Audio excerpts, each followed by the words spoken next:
Okay guys, so our word talk today is going to be a little bit different. I've added some mystery pictures under some boxes. So as we figure a word out and we talk about it, I'm going to remove the box and we're going to match a picture with our word.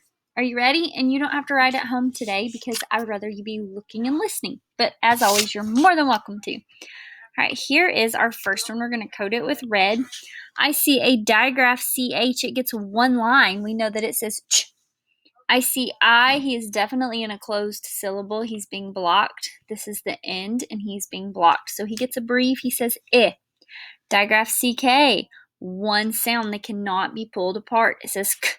He comes at the end of a one-syllable short vowel word. I know you guys are like, but Miss Thompson, he's not at the end. The S is at the end.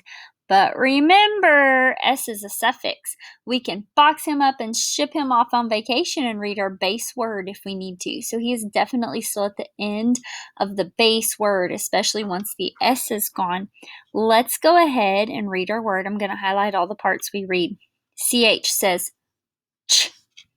I says I. CK says k. We're not going to worry about this guy right now. We'll add him in a minute. So here we go. Ch. Ick. Our base word's chick. More than one is chicks. Ooh, that was an unvoiced suffix S. Chicks. So do you guys agree? Do you think the word is chicks? Let's see if we were right. Yay! Look, more than one chick. Chicks. Aren't they cute? Chicks. Let's do our next one. Get my marker here. I see a digraph CH. We know it says ch, ch, ch. I see an I. He's definitely being blocked by the P. There's the end of the word, and he is being blocked. So he says I'm going to highlight him. Here we go. Ch. P. Put it together. What's your word? Chip. Yeah, you're right. Let's see if we were right. You think it's chip? I think it's chip. Let's see. Yep. Ta-da! Chip. Like potato chips. All right, next one. Let me code it first. Digraph CH says ch. This O is definitely being blocked by the P, so he gets a little brief. He says aw, so here we go. Ch, aw, p. Put them together. Hang out on your vowel if you need to. Ch, op, chop. What's your word? Chop. Do you think we're right? Let's move our little box and see. Ta-da! Look. Oh, he's chopping an onion. Did you hear I had the ing? I added the ing because right now he is chopping that onion. Chop. Chop. All right, let's read our next one. But before we read it, we're going to see what we know about it. A is in a closed syllable. He's being blocked by TCH. Now look, TCH is not a digraph. Do you remember what TCH is called? He's called a trigraph. Remember how we talked about three? Like tricycle has 3 wheels. Triceratops has 3 horns. This guy has 3 letters that can't be pulled apart. So instead of being called a digraph, it's called a trigraph. Tri means 3. So 3 letters. Trigraph. When do we use T? Because really he's not making a sound in this guy. When do we use him? Remember, when it's a one-syllable word, which means you can say it in one bite, it's like a jelly bean word. It has a short A, so that closed syllable, so it's going to say ah, and it ends in a final ch. We call in T. T is our hookup letter. So when you see a one-syllable word with a short vowel that ends in ch, get that hookup letter called in, or A will be picking on our CH. Let's read our word. Here we go. Patch. Patch. Patch. Patch. Like an eye patch. Patch. All right, let's do our next one. This is a blend. We can stick them in the blender and blend them together when we read them, but we pull them apart when we spell them. So they do not get one line because they can be pulled apart. And that's a closed syllable. Not like TCH. If you pull them apart, they will bleed. It will not be good. They have to stay together. These guys don't have to. We just put them together when we read to make our reading come a little easier. And we pull them apart when we spell to make our spelling a little easier. So here we go. Let's put them together since we're going to read it. Itch. Stitch. Stitch. Do you think we're right? Yeah, like here's some stitch on some fabric. A stitch. It's like where you take thread and it's sewing. Stitch. Okay, right off the bat, here's what my brain does when I look at a word like this. Right off the bat, my brain wants to take off that suffix. That's a suffix ed. Remember time traveler Ed? He can make 3 sounds. He can say id, d, or t. So right off the bat, my brain takes that suffix off, and yours should be doing the same thing. The next thing my brain wants to do is look at the base word.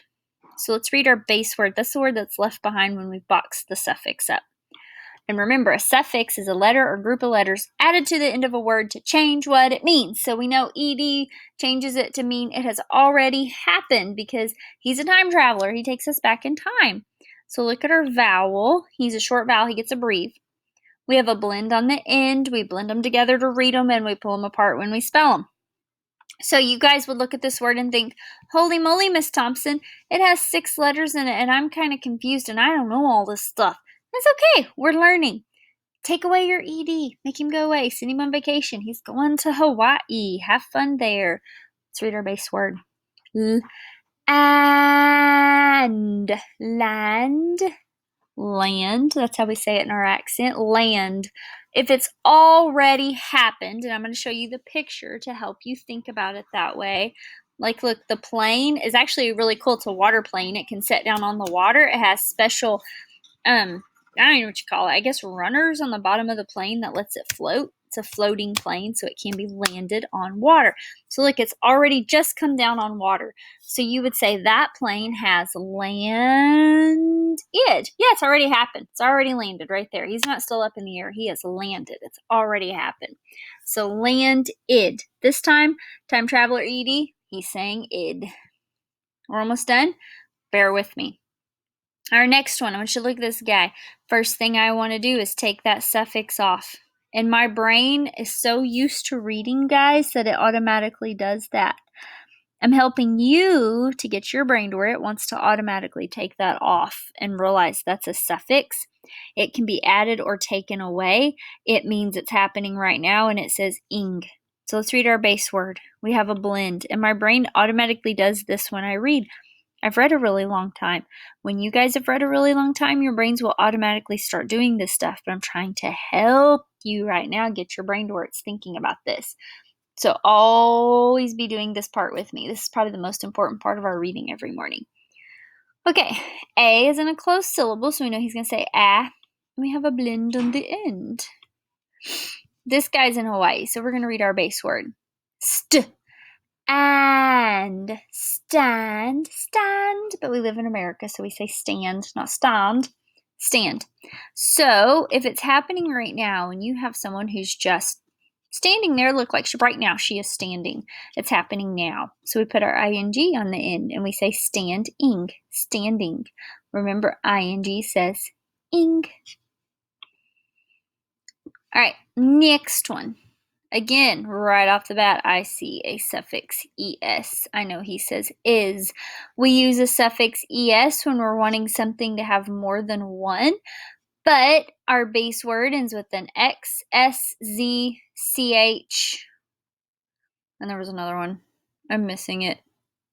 Well, sh, because some digraphs, yeah, like ch and sh. So when our base word ends with those things, we call in es, and he says is. So let's read our base word. Fox, fox, fox. And we have more than one, so it's fox is. Foxes, aren't they cute? Look at them, foxes. So that was our last one. We had chip, chop, patch, stitch, landed, standing, foxes, and chicks. You guys go to your daily words in your bookshelf and practice reading those. You're going to have some of these words in your daily words.